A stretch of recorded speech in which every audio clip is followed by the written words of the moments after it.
অহমিকা নিজের ত্যাগ করে একটা ময়লা এসে আপনি সযত্নে হাতে তুলে একটা বস্তায় রাখলেন পরিষ্কার।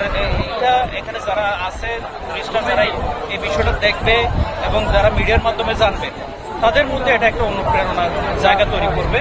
এবং আমাদের এই কর্মসূচিকে আমরা অনেকক্ষণ ধরে রাখার জন্য এবং আসল পরিষ্কার পরিচ্ছন্নতার যে উদ্দেশ্যে আমরা এসেছি, আমরা উদ্দেশ্য হাসিল করব।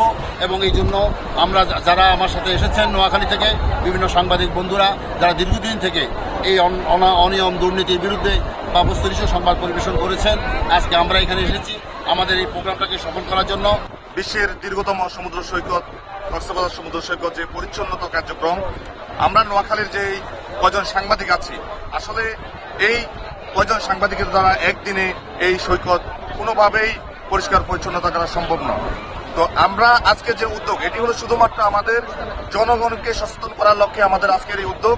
আমরা আমাদের মাটি নোয়াখালীকে যেভাবে ভালোবাসি, আমরা বাংলাদেশের প্রত্যেকটি ভূখণ্ডকে প্রতিটি অংশকে আমরা ঠিক সমানভাবে ভালোবাসি বিধায় আজকে আমরা এই কক্সবাজার সমুদ্র সৈকতের আমরা পরিষ্কার পরিচ্ছন্নতা কার্য চালিয়ে যাচ্ছি। এবং আমাদের আজকের এই কার্যক্রমের মধ্যে আমাদের মেসেজ হলো যে আমরা বাংলাদেশের যে যারা নাগরিক আছি, আমরা আমাদের প্রত্যেকটি এলাকা নিজ নিজ বাসস্থান এলাকাকে আমরা এভাবে পরিষ্কার পরিচ্ছন্নতা রাখবো। পাশাপাশি আজকে আমরা যে কর্মসূচি করছি এটা আমাদের আসলে মূলত প্রতীকী কর্মসূচি।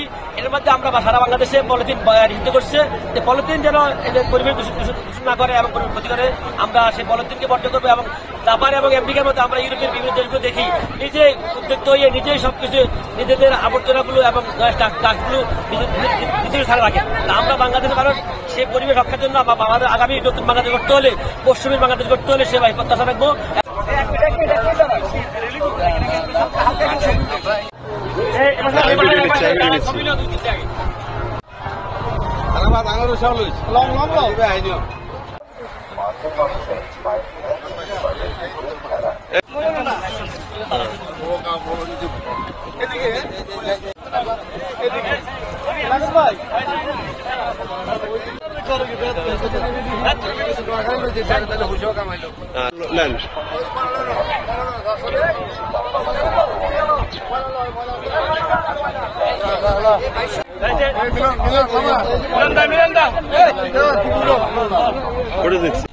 আসেন একটু হাঁটে, এগুলো না খুঁজে ওই যে খুঁজে নিচ্ছে